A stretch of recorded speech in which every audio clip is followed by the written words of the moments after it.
നവതി പിന്നിട്ടിട്ടും ആതുര സേവന രംഗത്ത് കർമ്മനിരതനായ ഒരു ഡോക്ടറെ പരിചയപ്പെടാം ഇനി.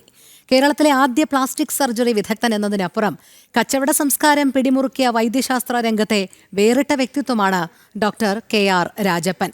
എറണാകുളം സ്പെഷ്യലിസ്റ്റ് ആശുപത്രി സ്ഥാപകനും വടക്കൻ പറവൂരിലെ ശ്രീനാരായണ ഇൻസ്റ്റിറ്റ്യൂട്ട് ഓഫ് മെഡിക്കൽ സയൻസസിന്റെ മുഖ്യശില്പിയുമാണ് അദ്ദേഹം. കേരളത്തിൽ മെഡിക്കൽ വിദ്യാഭ്യാസം പരിമിതമായിരുന്ന കാലത്താണ് തൃശൂരിലെ കർഷക കുടുംബാംഗമായ KR രാജപ്പൻ ഡോക്ടറാകാൻ ആഗ്രഹിച്ചത്. 1954 ഒഡീഷയിലെ കട്ടക് മെഡിക്കൽ കോളേജിൽ നിന്ന് MBBS നേടിയ ശേഷം പാട്നയിലെ പ്രിൻസ് ഓഫ് വെയിൽസ് മെഡിക്കൽ കോളേജിൽ നിന്ന് പ്ലാസ്റ്റിക് സർജറിയിൽ MS നേടി. പ്ലാസ്റ്റിക് സർജറി വെറും സൗന്ദര്യ ചികിത്സയിൽ നിന്ന് വൈകല്യ നിവാരണം എന്ന നിലയിലേക്ക് ഉയർത്തിയതിനു പിന്നിൽ ഡോക്ടർ KR രാജപ്പന്റെ പങ്ക് ചെറുതല്ല. കോട്ടയം മെഡിക്കൽ കോളേജ് ആശുപത്രിയിൽ പ്ലാസ്റ്റിക് സർജനായി ജോലി ചെയ്യുന്നതിനൊപ്പം സന്നദ്ധ സംഘടനകളുമായി സഹകരിച്ച് സംസ്ഥാനമൊട്ടാകെ നിരവധി ക്യാമ്പുകൾ നടത്തി. സാധാരണക്കാർക്ക് പ്ലാസ്റ്റിക് സർജറി ചികിത്സയുടെ പ്രയോജനം ലഭ്യമാക്കുകയായിരുന്നു ലക്ഷ്യം. പ്ലാസ്റ്റിക് സർജറി എന്ന് കേട്ടുകഴിഞ്ഞാൽ ആൾക്കാർ വരുന്നത് അത് രസകരമായ ചില സംഭവങ്ങളൊക്കെ ഉണ്ടായിട്ടുണ്ട്. കോട്ടയത്ത് ഞാൻ മെഡിക്കൽ കോളേജിൽ ജോയിൻ ചെയ്ത് കഴിഞ്ഞിട്ട് മെഡിക്കൽ ക്യാമ്പുകളൊക്കെ നടത്തുമായിരുന്നു. മനുഷ്യർക്ക് അറിയില്ലല്ലോ എന്താ പ്ലാസ്റ്റിക് സർജറി എന്ന്. അപ്പോൾ ഇതൊരു അവയർനെസ് ഉണ്ടാക്കാൻ വേണ്ടിയാണ് അന്ന് ക്യാമ്പുകളൊക്കെ നടത്തുന്നത്. അന്നൊക്കെ സിനിമ ആക്ടേഴ്സൊക്കെ ചിലവരൊക്കെ വന്നായിട്ട് എനിക്ക് ഓർമ്മയുണ്ട്. എന്ന് മാത്രമല്ല അതിൽ ചിലവരൊക്കെ വരുന്നത് പ്ലാസ്റ്റിക് മെറ്റീരിയൽ ഉപയോഗിച്ചാണ് സർജറി ചെയ്യുന്നത് എന്നുള്ള ധാരണയോട് കൂടിയാണ് അവർ വന്നിരുന്നത്. അന്നങ്ങനെ ധരിച്ച ആൾക്കാർക്കൊന്നും അറിയില്ലായിരുന്നു, ആദ്യമായിട്ടല്ലേ.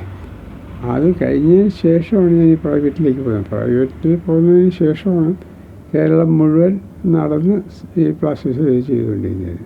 ഇതിനിടെ കുഷ്ഠരോഗികളുടെ വൈകല്യ നിവാരണത്തിലേക്കും മേഖല വ്യാപിപ്പിച്ചു. എന്നാൽ ഇതിനുള്ള ശസ്ത്രക്രിയകൾ ആശുപത്രികളിൽ നടത്താൻ സർക്കാർ അനുവാദം നൽകാത്തതിനാൽ 1975 മെഡിക്കൽ കോളേജിൽ നിന്ന് സ്വയം വിരമിച്ചു. പിന്നീട് പാലാരിവട്ടത്ത് ചെറിയ ആശുപത്രി തുടങ്ങി. തുടർന്ന് പ്ലാസ്റ്റിക് സർജറിയുടെ എല്ലാ സാധ്യതകളും സാധാരണക്കാർക്ക് കൂടി പ്രയോജനപ്പെടുത്താവുന്ന രീതിയിൽ 1983 എറണാകുളത്ത് സ്പെഷ്യലിസ്റ്റ് ആശുപത്രി ആരംഭിച്ചു. ലെപ്രസി എന്ന് പറഞ്ഞു കഴിഞ്ഞാൽ അതൊരു വൈകല്യമാണ്, സിവിയറായിട്ട് വൈകല്യം. അന്ന് ഇതിന് ചികിത്സ കൂടി ഇല്ലാത്തിരുന്നൊരു കാലമായിരുന്നു. വിരലുകൾ, പിന്നെ മൂക്ക് ഇല്ലായ്മ, അങ്ങനെ പലതും ഉള്ള. അപ്പോൾ ആ സൗകര്യത്തിന് അതുമാതിരി ഇവിടെയും എറണാകുളം അടുത്തുള്ള ഒരു സ്ഥലത്തും ഇതിനു വേണ്ടി സൗകര്യം പോയി അവിടെ ചികിത്സ നടത്തുവാനുള്ള സൗകര്യം ചോദിച്ചപ്പോൾ ഗവൺമെൻറ് അതിന് പെർമിഷൻ തന്നില്ല. ഇപ്പോൾ ഇവിടെ അധ്യാപകനായിട്ടിരിക്കുകയാണല്ലോ കോട്ടയത്ത്. അപ്പോൾ അതുകൊണ്ട് പിന്നെ പോകാൻ വേണ്ട ആവശ്യമില്ലായിരുന്നു. അപ്പോൾ അതൊരു പ്രധാന കാരണമായിരുന്നു എനിക്ക് പുറത്ത് വരാനായിട്ട്. അപ്പോൾ അങ്ങനെയാണ് ഞാൻ പുറത്തേക്ക് വരുന്നത്. ആദ്യം ലീവിൽ പോന്നു. പിന്നെ ഞാൻ ഉദ്ദേശമാതിരിയുള്ള ആ സർജറി ചെയ്യാൻ വേണ്ടി എന്ത് ചോദിച്ചാൽ കാസർഗോഡ് മുതൽ തിരുവനന്തപുരം വരെയുള്ള പ്രൈവറ്റ് ആശുപത്രികളിൽ പോയിട്ട് സർജറി ചെയ്തുകൊണ്ടിരുന്നു. അതൊരു വലിയ തരത്തിൽ ഇതിന് ഒരു ഉണർവും ഒരു ഉത്സാഹവും ഉണ്ടാക്കാനായിട്ട് സാധിച്ചു. പ്രൈവറ്റ് ആശുപത്രികൾക്ക് വളരെ സന്തോഷമാണല്ലോ ചെയ്യുന്നത്. അപ്പോൾ അതിൽ ചിലവരെല്ലാം വർഷത്തിൽ സൗജന്യമായിട്ടും കൂടി ചെയ്യാൻ തയ്യാറായിരുന്നു. പക്ഷേ എല്ലാ ആശുപത്രികളും തയ്യാറല്ല. എൻ്റെ പ്രവർത്തനം ഞാൻ സൗജന്യമായിട്ട് നൽകുമായിരുന്നു. ചാരിറ്റബിൾ ട്രസ്റ്റായാണ് ആശുപത്രി രജിസ്റ്റർ ചെയ്തിരിക്കുന്നത്. സമൂഹത്തിലെ നിർധനരായവർക്കും നിരാലംബർക്കും ഇവിടെ സൗജന്യ ചികിത്സയും നൽകുന്നുണ്ട്. ഇതൊരു ട്രസ്റ്റായിട്ടാണ് രജിസ്റ്റർ ചെയ്തിരിക്കുന്നത്, ചാരിറ്റബിൾ ട്രസ്റ്റായത്. അപ്പോൾ അതിനുള്ള സൗകര്യം തീർച്ചയായിട്ടും അതിനകത്തുണ്ട്. കുറച്ച് പേര് എങ്ങനെയായാലും സഹായിക്കാൻ സാധിക്കും. അപ്പോൾ ആ നില അന്നും ഇന്നും നടത്തിക്കൊണ്ടു പോകുന്നുണ്ട്, ഇന്നും ചെയ്യുന്നുണ്ട്. ഓരോ വർഷം ഏകദേശം 3-4 കോടി രൂപയ്ക്കുള്ള സൗജന്യ ശസ്ത്രക്രിയ നടത്താൻ സാധിക്കും.